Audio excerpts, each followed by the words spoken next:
Bismillahirrahmanirrahim. Assalamualaikum warahmatullahi wabarakatuh. Apa kabar semua? Saya harap baik-baik saja. Kita masih berbicara tentang usaha ekonomi masyarakat. Fokus kita kali ini yaitu mengenai pengaruh ekonomi terhadap kesejahteraan masyarakat. Apa sih hubungannya ekonomi terhadap kesejahteraan masyarakat? Nah, perlu kita ketahui macam usaha ekonomi masyarakat, ya. Ada produksi, ada distribusi, dan terakhir ada konsumsi. Nah, kita akan fokus ke 3 kegiatan ini dan apa nanti pengaruhnya terhadap ekonomi dengan produksi. Nah, produksi adalah proses atau kegiatan yang menghasilkan sebuah barang ya dengan tujuan untuk memenuhi kebutuhan hidup masyarakat. Nah, jadi produksi ini membuat barang mentah, ya misalkan orang membuat kerajinan tangan dari tanah liat, ya jadi proses membuat menghasilkan barang yang bisa berupa kendi, bisa berupa ulekan dan sebagainya dari barang mentah ya dari tanah liat menjadi barang yang jadi tembikar itu.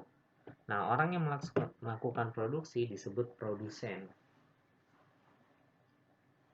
Nah, setelah barangnya sudah jadi ya dari barang mentah diolah di proses produksi sehingga menjadi barang yang jadi, maka selanjutnya akan diproses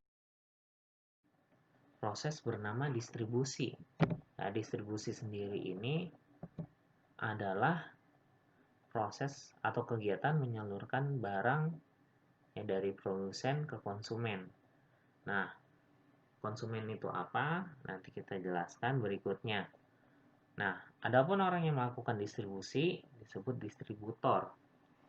Ya, jadi dari pabrik, dari tempat produksi, ya distributor ini membagikan ya, menyalurkan ke toko-toko kecil misalkan. Ya, dari perusahaan tembikar itu dikirimlah ke toko-toko misalkan di pasar ya yang menyediakan tembikar-tembikar untuk dijual kepada konsumen, kepada masyarakat. Selanjutnya, setelah didistribusikan baru bisa dikonsumsi ya. Konsumsi ini adalah proses atau kegiatan untuk menghabiskan atau mengurangi nilai guna barang ya. Orang yang disebut melakukan konsumsi itu disebut konsumen ya. Ini mohon maaf tulisannya salah ya. Contohnya tadi tembikarnya itu sudah sampai ke tangan masyarakat, tangan pembeli. Nah, itu pasti akan digunakan. Nah, nanti ada jangka waktunya, misalkan tembikarnya itu sudah rusak, ya atau misalkan ulekannya sudah tipis, nah itu maka mengurangi nilai guna barang. Apalagi misalkan kalau hanya makanan, mungkin cuma 1-2 menit sudah habis nilai gunanya. Ya, kalau sudah ditelan makanan mungkin tidak bisa dikembalikan lagi. Jadi tentunya seperti itu. Muncullah sebuah pertanyaan, apakah kegiatan di atas mempengaruhi kesejahteraan masyarakat? Menurut kalian gimana? Jangan lupa kasih komen di bawah. Nah, ya ini jawaban versi saya. Nah, ya ketiga proses yang kita sebutkan di atas tadi ya akan saling berkaitan. Ketika konsumsi di masyarakat itu tinggi, maka masyarakat meminta produksi itu lebih tinggi juga ya. Semakin tinggi produksi, maka distribusinya akan semakin banyak, dan ketika distribusinya banyak, maka konsumsinya akan banyak. Ya, contoh misalkan di sini gas ya. Gas LPG ya, ketika produksinya banyak, distribusinya banyak, konsumsinya pasti akan banyak.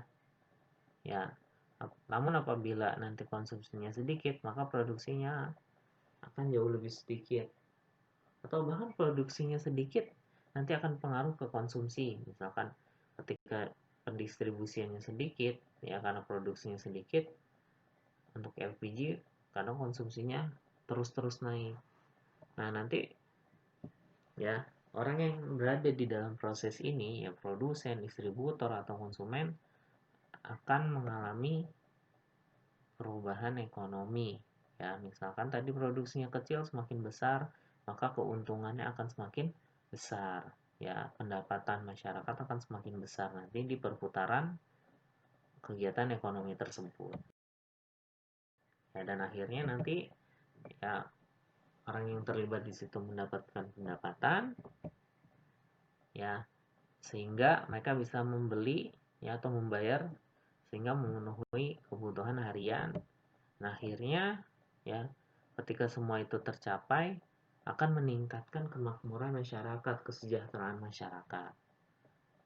Nah, untuk pengaruh ekonomi terhadap kesejahteraan masyarakat.